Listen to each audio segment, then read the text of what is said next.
Saber4 here, back today with a look at a little bit more of spoiler season for Legends of the Force. This time we got a little bit more of High Republic and Nihl, and we got a major art drop this week. So let's go ahead and take a look. As we do with all of these, we're going to look at some of the leaders. We'll look at the units.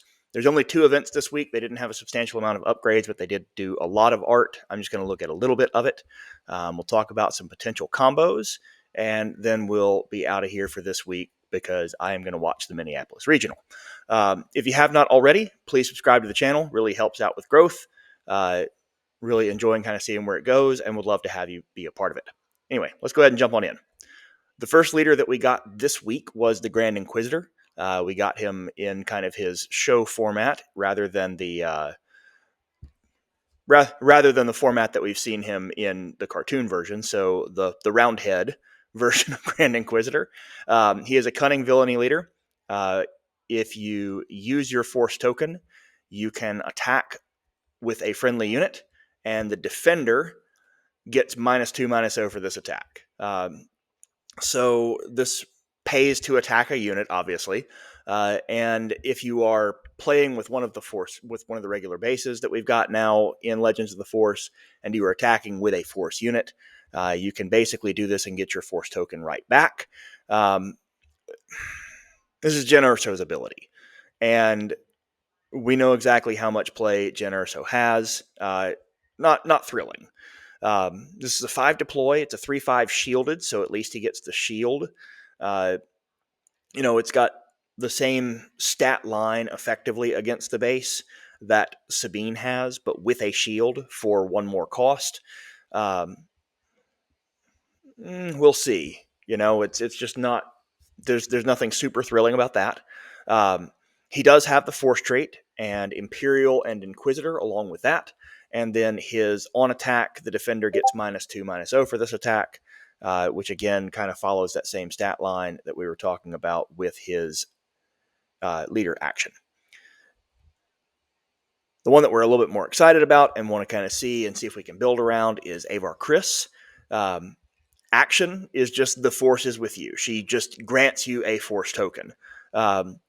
And so this looks at a couple of things that are kind of exciting. You don't necessarily have to play one of the Force bases in order to get tokens. It also opens up the possibility of using a Force token multiple times in a turn. Being able to generate one, even if you haven't managed to attack yet. Use a Force token, attack with a Force unit, gain a Force token. So this opens up a lot of possibilities. Her epic action is new, because you see the 9 there by her. She is a 9, but it's that 9 is combined resources that you control plus the number of times that you have used the Force this phase. So she has the ability to move herself way up that chain. But if you look at the stat line, she has a massive, massive hit here. We have not seen a 410 outside of Emperor Palpatine. So she has a huge, huge body behind what she's got. And this is while the Force is with you, this unit gains +4/+0 and Overwhelm. So there's a lot of stuff that you can do with this. We'll talk about it a little bit later in the potential combos, but I am excited to see a big, big body out of the heroic side of command to see if we can get some builds working there. Units, we're going to touch on a couple of them individually. The first one that we'll get by himself is Darth Vader. Kept the 5 attack, even though we dropped down to a 6 cost. He's not quite as big of just a straight unit as the red version that we got in Jump to Lightspeed, but he has a huge ability. He's now available. Both of these Vaders are now available to target through ECL. So if you're playing with red or blue now, you can bring in a Vader on ambush with ECL. When he is played, he gives a shield token to both a friendly and an enemy unit. And that is important because on attack, he just defeats an enemy unit with a shield token on it. Again, we'll talk about some of those combos down the line, but this is a pretty impressive ability. Doesn't work on doing damage, doesn't work on if that unit is shielded and has that shield token on it, on attack, defeat it. Force trait, Imperial and Sith, which we've seen a lot of workarounds for those. He is a huge, huge get for blue. This is a massive boost to something like Kira, or really any of the blue-green villainy shell, which did not have a best fit play at 6. And this is a definite best fit play at 6. Other units in villainy, we have the Nihl Raider and the Nameless Terror and Marchand Rowe, all of which are from the High Republic book series and have some pretty cool stuff with them. This Nihl Raider, okay, it's a 1/5 at 3. That's not wonderful, but on attack, it attacks as a 4/5, which is decent. Not perfect, but decent. Combine that with Marchand Rowe, though, and we're looking at something that attacks as a 7, because each friendly unit's raid is doubled. Normally, we want something on our 6 and 7 that have an immediate board impact. They want to be able to do something right now when they come into play. This doesn't do something right now, but this is a lightning rod. If you don't take this unit out immediately and your opponent still has units with raid on the board, that raid is now doubled across the board. And so, you can really, really turn the screws pretty quickly. There are several units around with raid 3 that can fit under his curve and really tighten the game up for you if you're playing Yellow Villainy, which is a great place to be playing. We also have the Nameless Terror, and the Nameless Terror is a creature unit, which we got in Villainy here at 3 cost with a 3/3 stat line. He's able to exhaust a force unit when played, and then on attack, each enemy unit loses the force trait for this turn. And so this is something out there which can not only exhaust a lot of new units, since we're getting a lot of force units in this particular set, but also on attack can turn off everything with force, because you have to have that force trait in order to effectively use force throw or some of your other force enabled attacks. So this is another big hit, even though it's not necessarily a huge stat line. The other two that we've got here, we got a Purge Trooper, and that Purge Trooper deals 2 damage to a force unit. So this effectively, this has a little bit more attack behind it than, say, the Death Trooper. But the Death Trooper, it's going to come in better, because the Death Trooper at 3, especially if it's coming in there at the early game, will deal 2 damage to itself quite often, and to an enemy unit.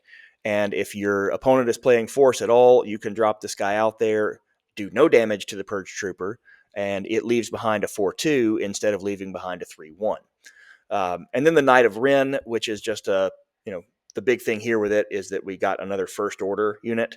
And so seeing that tribe grow a little bit is something that we're going to need to have happen in order for that First Order to kind of take off. 4/4 body at 3, which, does pretty well. That's more attack than we typically have at that 3 spot. It's 1 less health, but it's, it trades in pretty well. Individually, we'll look again at Mace Windu. As we talk, not just in this set, but as we talk down the line, this Mace Windu is a replacement for Wrecker. And if Wrecker has become something that is difficult to get just because he is a rare, well, Mace Windu. Mace Windu is an uncommon, much easier to bring in and deal with, and especially if we're seeing Force Mechanic.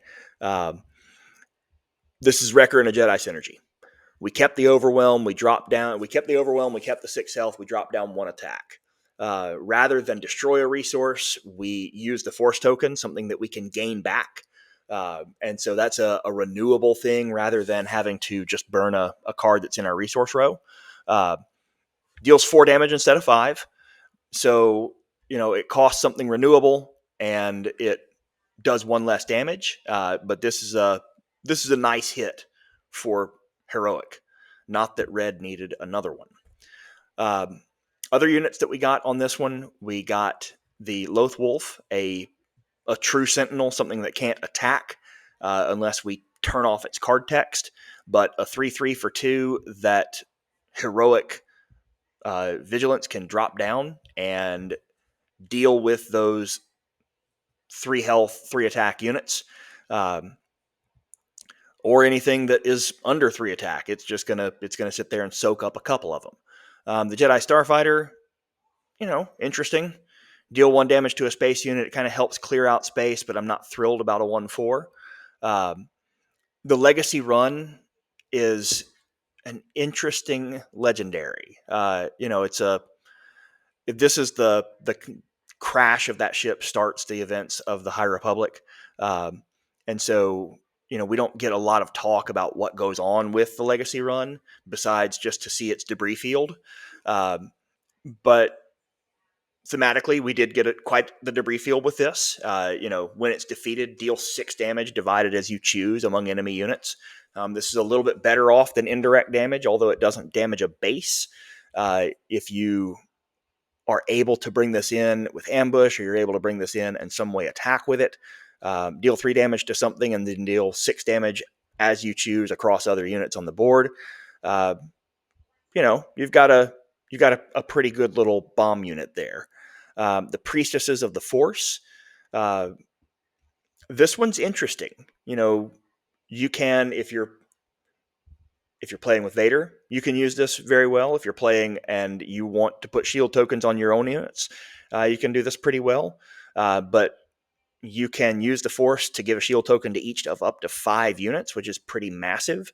This 6/8 body is bigger than several of this is the attack of Luke with a bigger health pool. And this is higher than the attack of Vader. This survives Maul, especially if it's shielded. So there's a lot of things that the Priestesses of the Force do, even though they do not necessarily immediately wipe something off the board. And then I put her in the middle so I could try to read this. Vernestra Rowe. This is a Millennium Falcon. When played, use the Force. And if you do ready this unit, well, if you're playing one of the regular bases, you attack with this unit and gain your Force token right back. So this is another of those, kind of interesting cards that we got. That's a 3 cost, and this has significantly less penalty, but comes into play and you can ready it immediately. So a pretty good little hit for kind of tempo on yellow. We only got 2 events. One of them is an improvement on Daring Raid to an extent, being able to use your Force token in order to deal 3 damage to a unit instead of dealing 2. Okay, but then Crushing Blow is I'm not thrilled about. This is okay at best to take away specifically a turn 1 play, but beyond that, 3 cost to defeat a 2. Art. We got a lot of art this week. We got a lot of art that's going to be on some of the prestige level cards. We got some art that's probably going to be on playmats or other things. And I thought that this is some of the stuff that I like the best. Yoda in the Dagobah Swamp, showing Luke that yes, you can actually bring the starship out of the swamp. This is a great shot of Rey from one of the better moments of that series. I like this use of the Force down here that we have. We've got an attacking we've got an attacker being just stopped, and then this I think is another of these very, very interesting things. And I do wonder how we're going to kind of play into these. I imagine at some point we're going to see brother, sister, and father as far as the Mortis gods, but another great use of artwork here, and just kind of intrigued to see where all these come, whether they're cards, playmats, what are we going to get out of these? I'm not sure, but all of these were part of the artwork reveal, and just some exciting stuff to see. Let's talk about some combos. All right, potential combos. Priestesses of the Force, giving a ton of shields. Um, plus Darth Vader. Well, Darth Vader can give out a shield token to a friendly and an enemy unit when he comes into play. And so Darth Vader can come in and effectively shield himself, make it where the only thing that you could do is targeted removal, or have to attack into him a couple of times. Uh, but then when he attacks, he defeats a unit with a shield token on it. This is also great if your opponent is, has some space units that you don't want to go out there and contend with. You can put down Priestesses of the Force, use your Force token, go ahead and shield some of those space units that you weren't going to be able to attack into, attack with Darth Vader, and when you attack with Darth Vader, defeat the shielded unit. And so this is a potential combo to slowly target and pick off some of your opponent's units. Another thing that you could do here would be to play Lom Pike and let Lom Pike attack and put a shield on a unit. And then that lets you attack with Darth Vader a little bit earlier and do that. So it's another way that we can kind of interchange and use his ability. Marchand Rowe has, plus raid X, plus any raid that's on the board. It makes that raid X 2X, and 13 stat points is kind of the high point that we have right now for 6 resources. This is the same, this is the same. It was what we have. This is the same number of stat points that we have for Wrecker. And Wrecker is one of the higher statted 6 cost units out there. He is Underworld, which can be beneficial and can have some potential synergy there. But we also, we have things like we've got a 5 cost unit or 2 that have raid 2 and 3. We've got a new unit in this set that has raid 3. We've got several others that have raid 2. We have the ability in red to grant everything raid, and that would make that doubled as well. So we have Marchand Rowe plus raid X, which is a really cool one that we can kind of play with. It is a build around, as many of these are, but we can see where that goes. The last couple of them, Avar Kriss, the leader plus Eth Ko. You can use Koth and use Koth, attack with him, defeat him, use the Force, and he becomes a resource. And so that basically adds 2 to your count. So you could push Avar Kriss a little faster if you're able to do that in a turn. A further extension of that is if you have a Jedi Consular on the board.